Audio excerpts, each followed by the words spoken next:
So I thought it'd be good to talk about Richard Allen now. So I know we all have been talking about the Odinism angle and all the new stuff that came out, but I was thinking, why don't we go back and look over the stuff that we know about Richard Allen? Because there's still a good possibility that he's involved. Don't know. I mean, I don't. I'm trying to think of another reason why they would have picked him to arrest him, and if it, let's say the whole bullet was frame, that they when they got the search warrant, got a bullet from his house that went through his gun. So, and it really, they used that, and it really wasn't his bullet at the scene, and that whole thing. And then why did they target him? I still think there's a good chance that maybe he is involved, and maybe there's just other people involved. I don't know. I don't want to ignore that angle because I mean, I still believe there's a possibility that he's not involved too, but I thought it would be kind of interesting to go back through, just see what, when they first arrested him and we were going through this stuff and just see what's out there. Okay, so first we'll go through some of the stuff that was on Kathy Allen's page, which is Richard's wife. So she has some stuff with Richard on it. Okay, so December 11th, 2016, it says, hubby and I had a great night shooting pool and spending time together at our local bar, and one of us finally got brave enough to sing karaoke for the first time ever and wasn't even drunk. And my husband has the moves like Jagger. Bah ha ha ha. And if you notice, it's December 11th, 2016, so it's 2 months before the murder, which is kind of interesting. Number one, that means he would have looked pretty similar to what we see in these pictures and the video I'll play. And also, was it already in his mind? I mean, if he indeed is guilty, I feel like a murder like this isn't going to be like a spontaneous thing, like, an act of passion where it just happens. This is going to be something that's in your thoughts, like that you are thinking about wanting to kill somebody.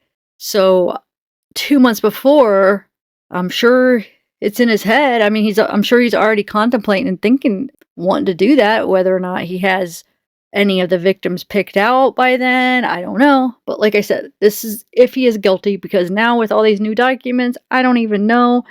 I think there's a good chance he's involved because considering he was wearing those same clothes that BG was wearing, he was there that day. And if you think about it, when he came in and told him he was there that day and told him what he was wearing, he didn't realize that they had a video. So he's telling him, well, who cares if I tell him what I was wearing? So he tells him what he's wearing, not knowing they have a freaking video that'll end up showing that it's the same clothes that he said he was wearing. So I can't believe they missed that tip.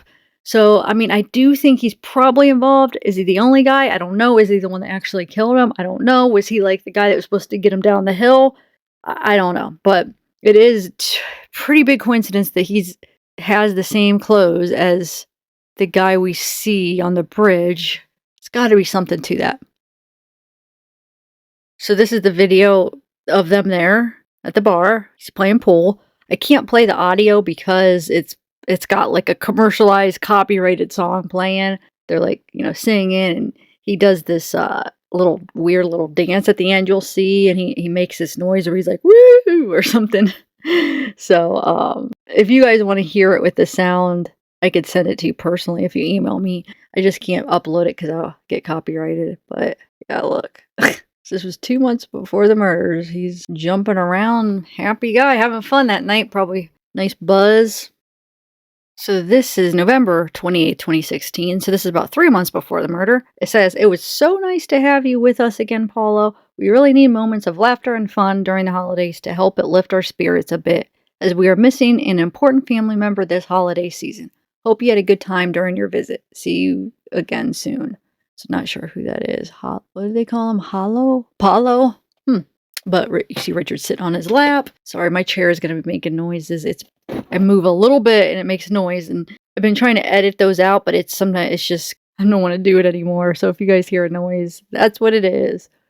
This is that one where it looks like he's wearing that blue jacket. So this would have been a little less than 3 months before the murder. It says, I had a great weekend with my hubby, went Christmas shopping at Castleton Square Mall, and Von Maur store is one of my favorites, especially during the holidays. They have a light pianist, and I love the shopping then. And I love the holiday decor and atmosphere. Ricky, however, about fell asleep waiting for me to finish shopping. Then I stalked him out in the parking lot waiting in our car. Had a great 25th anniversary dinner at Ruth's Chris in Carmel.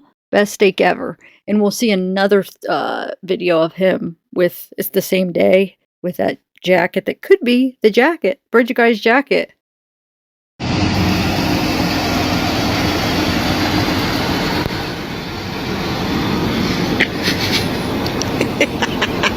This is that same day with him shopping, November 29th, 2016, which should make 3 months before the murder. I wasn't able to play the sound because of the music, but she'll pan over to him sitting on the couch with that blue jacket that looks very similar to BG's jacket.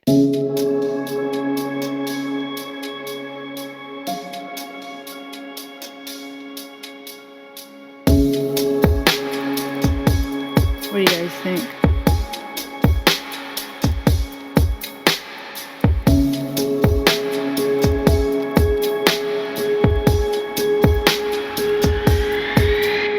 Okay, this is from December 6, 2016, so 2 months before the murder, about the lost video from Thanksgiving feast day, Grandpa Kent asking Paulo about panning for gold in Canada. So you can see Richard over there sitting on the recliner. Gold up there? Yeah. No? Yes. Thank you. That's normal. That's what You're in the heart of Gold Belt up there. Holy smokes. Are you freaking kidding me? $20, $30 a day panning for gold up there. Okay, the next one is from September 23rd, 2018. You'll be able to hear Richard's voice actually a couple times, so just listen carefully. You can't see them. They're on one of those, I don't even know what you call them, but you can't see them, but they're talking. So it's Richard's wife talking to Richard. So this is a year, well, over a year after the murders. Because remember, February 2017 is when the murders, February 13th. So that would be a year and 7 months. So like around a year and a half after the murders. Down we going down. The cable snap. Shut up. It's not gonna snap. I'm gyrating, but it's not gonna snap. Oh my god.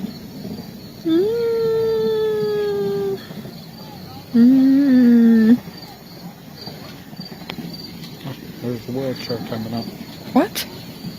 Oh my god. Lonely wheelchair. Wasn't that interesting? We are confident that you have told someone what you have done. Or at the very least, they know because of how different you are since the murders. There's another picture from that same day, September 23rd, 2018. A year and 7 months after the murder.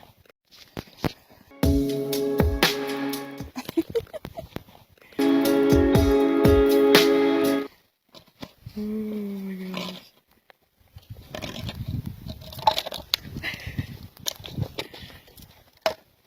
That was crazy. Oh my god. You're thinking like you lost your mind. Ay, ay, ay.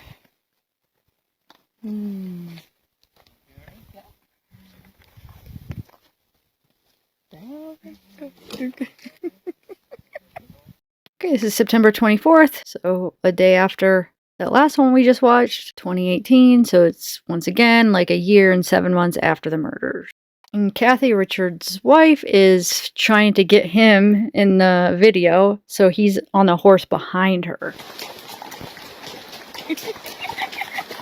Tank and tank.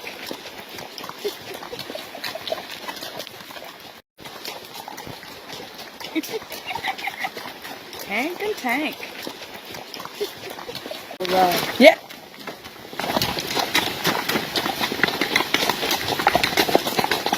We can go all day though if you want.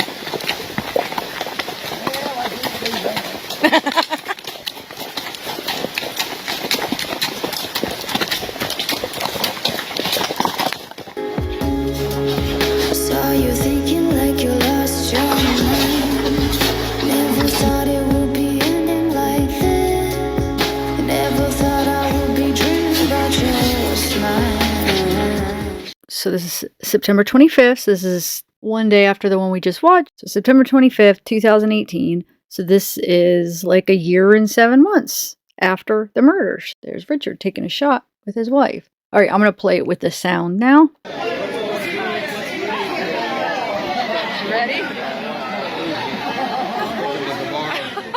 I smell it. Smells like summertime. Beach on the beach. on the creek. You're right. Oh, So much better. You gotta start low. that's good. That's good.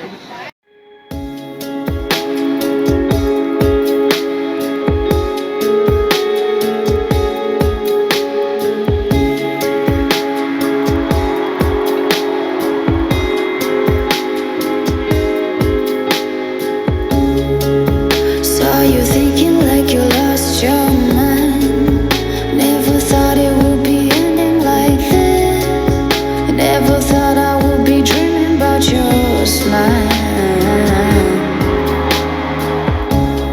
Feeling how the chills are rushing up my spine. When I saw you dancing into the fire. Never thought I'd see you losing your mind. Okay, so I'm going to read some posts, whether it be in groups or Reddit or, so like I said, this is just different posts I came across looking into Richard. So this person says, I'm a local, like most everyone in town. I've been racking my brain, wondering how I didn't recognize him from the sketch or any warning signs. I'm a former bartender of JC's. I work closing shift every Saturday, tournament day. I had gotten used to Richard's reserved nature and Kathy's bubbly personality. I waited on them every Saturday. He was a really good pool player, always finished pretty high on the board. Well, this particular Saturday, I walked in at 4, as usual, and he had just lost pretty early in the rounds, rare for him. Well, his wife was still in and was having a really good day. It was slow, so I'd sit every so often with my regulars. Okay, here's another post. It says, known evidence taken from Allen's. Barbara McDonald has stated the following was taken. 2 bundles of dark clothing, look like clothing, a shoebox, a Macy's shopping bag, flash photography items in shed. There was digging around the shed, a vehicle unsure of year and make. Okay, another post says, no family relation between Richard Allen and Keegan Klein, Tony Klein, or Ron Logan. I've seen some speculation going around that Richard Allen might be related to Keegan, Tony, or Ron. I'm an amateur genealogist and just spent a couple of hours tracing the genealogy of all of these men back several generations. I found no family connection whatsoever. Also, Richard's last name at birth was not Allen. Richard's mother remarried when he was a young child, and the name Allen comes from the stepfather. I guess it's okay because I'm not revealing information about anyone except Richard himself. His last name was Gorham at birth. Don't know if that's true. I'm just, like I said, take it with a grain of salt. These are posts, Reddit, Facebook groups, just interesting things I've found when I was looking into Richard and when it first came out that they arrested Richard.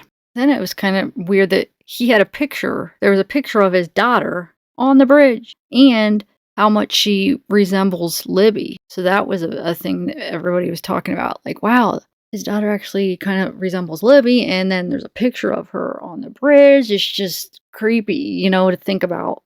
Because, we still don't know the motive. Like, why? Why did he do this if he's the one that did this? Okay, another post. It says, my friend has a source. I cannot reveal any names or identifying characteristics for these people other than to say that I've got a friend who lives in Brookston, Indiana, which is another small town not too far from Delphi. He has a personal source in Delphi political circles. I believe that every word of the following is exactly what he was told. I can't vouch for his source, but I do vouch for him, and I also trust his judgment of sources. I have met his source at a golf outing years ago and can confirm that he's not a crackpot and that he holds a position that would likely put him in a circle that would know otherwise unknowable things. My friend was told by his source that Richard came to law enforcement's attention by pure chance. No known connection to KK, Keegan Klein, or anyone else involved. It was not a tip, nor a result of investigative efforts. It was a chance function of standard Indiana law enforcement procedures. Apparently, Richard was accused of stealing some tools out of a neighbor's garage. He was caught red-handed with one of the items in question. Though the tool was of relatively low value, entering the neighbor's attached garage is a felony, and he was arrested and charged, and as a result was forced to submit a DNA sample per Indiana law. Since relatively recently, apparently, which produced a hit for the unsub perpetrator of the Abby Libby homicide. Which I don't know if that's true, because I thought it was that they just were going through documents and came across that and realized they missed it, so I don't know. Searches of his home yielded at least one article of clothing that tested presumptively for human blood and was then fast-track tested for one of the girls' DNA. Other items were also found at his residence that are linked to the homicides as well, though the source either didn't know or did not say what they were. According to the source, the original felony, breaking and entering, misdemeanor theft, and RSP charges were withdrawn. See, I do remember hearing that. So why? I thought Anthony said that they were just going through old like the old tips and then realized that they missed it. Where did that come from? I always remember hearing this originally, but I'm trying to think any of the new documents if it did clarify. Also, according to the source, the family was blindsided and is devastated. They have gone into hiding and apparently have legitimately no knowledge of Richard's involvement in the murder. The only connection Richard had to the investigation, according to the source, was that he came forward voluntarily within a week of the murders to tell law enforcement that he had been at the trail that day and that he took a walk within the time frame of the murders. The source does not know whether Richard claimed to have seen anything unusual, just that he interjected himself into the investigation. My guess is that he was covering himself in case someone else saw him there. This is everything I know. Today is not a day to celebrate, but the arrest of Richard M. Allen of Delphi on 2 counts of murder is sure a major step in leading to the conclusion of this long-term and complex investigation. I am proud to report to you that today, actually last Friday, was the day. And an arrest has been made. Here's when they confirm the arrest. It says, breaking. We feel confident now to confirm on the record an arrest made in connection to the 2017 murders of Libby German and Abigail Williams in Delphi. Richard Allen booked into Carroll County Jail today and then moved to a state facility for his safety. I reached out to his family and we have several crews in Delphi. Stay tuned as we get more information. This is not a name that was ever on our radar with this case. Well, it should have been, since he came to you, told you what he was wearing the day after, and it matched up the video. Makes no sense that you let that go. And this just shows, before moving to Delphi, Allen lived in other parts of Indiana, including Peru. During the course of this investigation, we have concluded the first sketch released will become secondary as of today.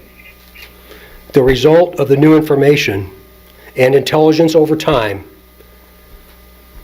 leads us to believe the sketch, which you will see shortly, is the person responsible for the murders of these 2 little girls. We also believe this person is from Delphi, currently or has previously lived here, visits Delphi on a regular basis, or works here. We believe this person is currently between the age range of 18 and 40, but might appear younger than his true age. I just unveiled the person that we believe responsible for the murder of these 2 little girls. So I invite media to take a look at that now. It's not up. So Richard would have been 45 when the murders happened. And as we just heard Carter say, that they believe that he was between 18 and 40, but he could appear younger than he really was or is. So yeah, they definitely underestimated it, because Richard was 45. So if it was Richard, he was 5 years older than the age range that they gave.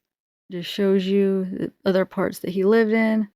And it says, Allen's apparent undistinguished life in the community stunned local law enforcement. I've been in our business for a while, and I thought, boy, how'd I even miss that one? Carroll County Sheriff Toby Lesenby, who's been in law enforcement for 36 years and whose department assisted in the multi-agency investigation, told IndyStar, part of the US Today network. Lesenby suddenly found himself trying to recall any bit of conversation he had with Alan, the kind of pleasantries one has every day with someone ringing up a customer. So Libby's mom says, "So many emotions tonight as I try to find my way to sleep. Our families have waited 5.5 years for this time to come. People ask me how I feel, and honestly, I'm a bit confused as how I feel.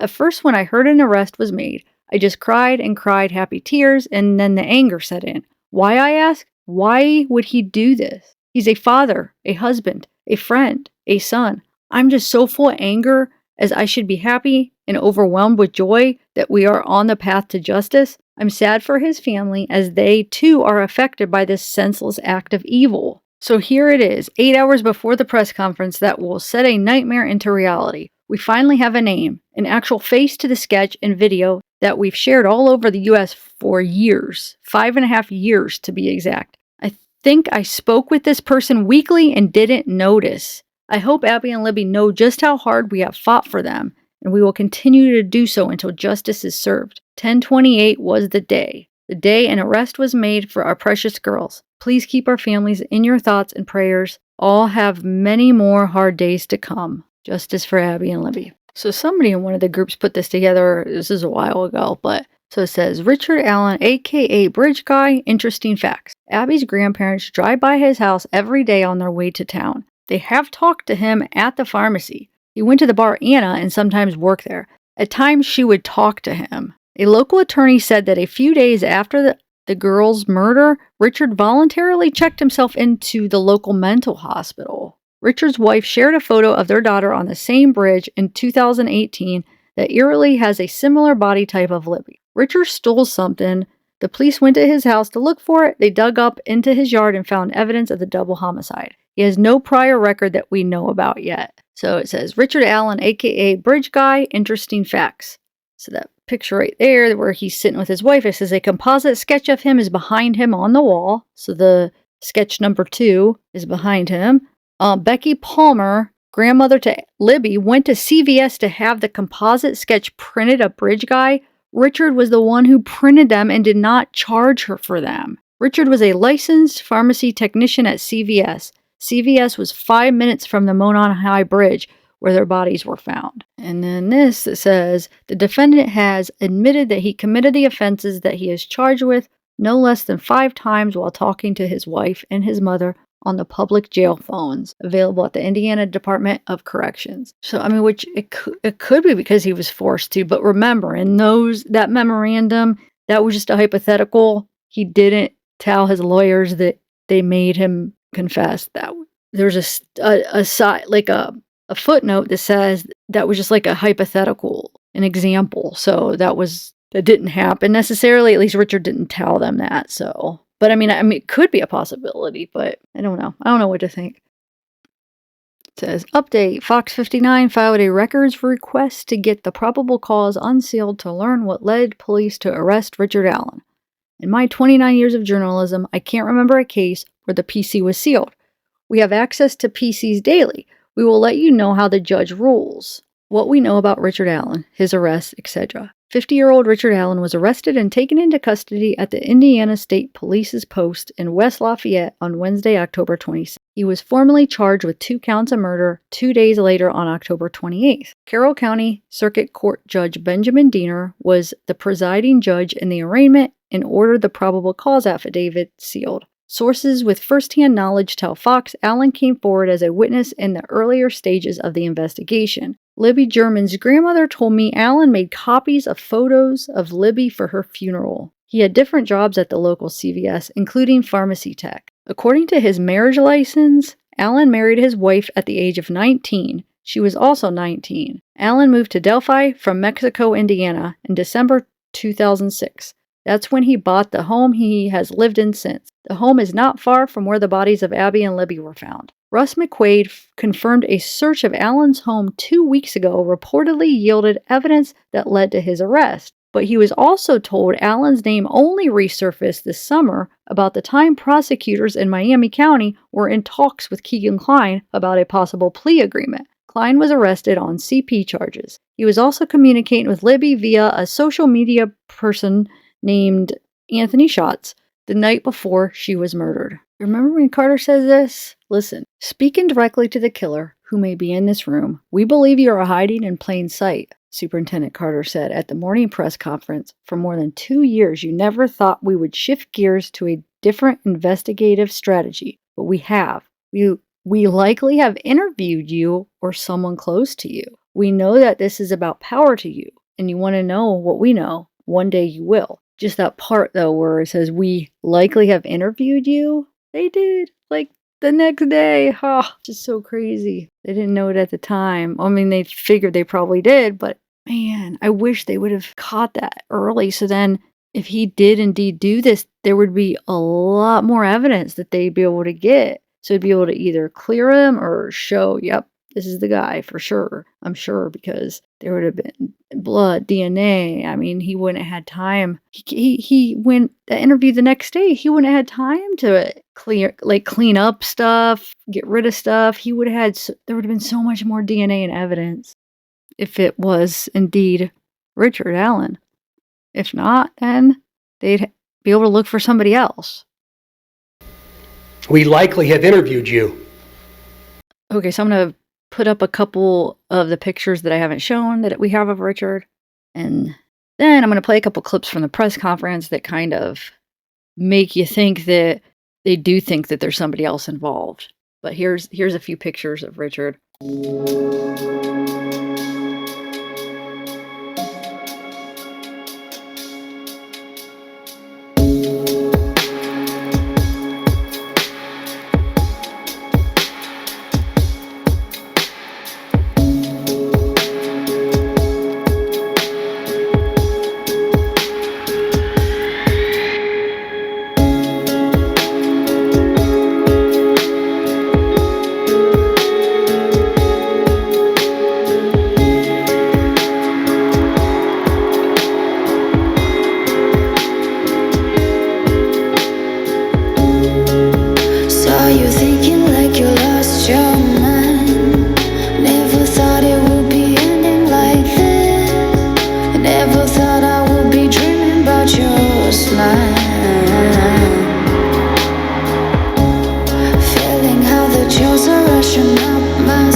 We are going to continue a very methodical and committed approach to ensure that if any other person had any involvement in these murders in any way, that person or persons will be held accountable. While I know you are all expecting final details today concerning this arrest, today is not that day. This investigation is far from complete, and we will not jeopardize its integrity by releasing or discussing documents or information before the appropriate time. There are many dates in a lifetime that you're going to remember. The date your children are born, the date you're married, the date you buy a first house, the date Abby and Libby went missing. One of those dates was last Friday, October 28, 2022. At that time, we had gathered evidence to formulate a PC that we submitted to the court, and the judge did find probable cause for an arrest of Richard Allen. He's been charged with 2 counts of murder for the murder of Abigail Williams and Liberty German. This investigation is still very ongoing. We're keeping the tip line open, the tip email open. We encourage everybody to continue to call in tips, not only about Richard Allen, but about any other person that you may have. For that reason and for the nature of this case, the probable cause and the charging information has been sealed by the court. I've been very clear to everybody that per the court order, we cannot talk about the evidence that's in the probable cause or the evidence that's in the charging information. Is somebody else involved in this case? Excuse me? Do you assume there's any other individuals involved in this case? We haven't closed the door on the investigation, and so that's why we keep the tip line and the tip email open. And so we're not presuming anything at this point, but we're going to continue to take tips, continue to take any information anybody has, and as we've done with all the information we've gathered, we're going to look at that and examine that and see where it leads us. Sure, it is unusual. We don't do it very often in all the cases that we handle here in Carroll County. We did it in this case because the investigation is still open. And while all cases are important, the nature of this case has some extra scrutiny with it. And so my office, felt it was important to seal those records. There will be a public hearing on whether or not those records are going to remain sealed or not. There'll be public notice for that hearing so that everyone can attend, but there will be a hearing to determine whether or not they're going to stay sealed. But for now, to me, it's about protecting the integrity of this case. I want to have an opportunity at some point to have an opportunity in court to explain the evidence and for that not to be tarnished or tainted or anything like that. Again, he's presumed innocent, and so it was important for me in this case to do that. When I saw you